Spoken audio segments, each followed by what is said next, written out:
ఇక తిరుపతి జిల్లా ముంగిలిపట్టు పంచాయతీలో పింఛన్ల అక్రమ బాగోతం బట్టబయలైంది. వైసీపీ సర్పంచ్ భారతి ఆమె భర్త దామోదర్ నాయుడు వికలాంగుల కేటగిరీలో పింఛన్లు తీసుకున్నట్టు తేలింది.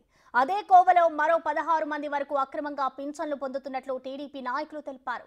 నిన్న పింఛన్ల పంపిణీని కార్యక్రమం సచివాలయ సిబ్బంది టీడీపీ నాయకుల సమక్షంలో చేపట్టారు.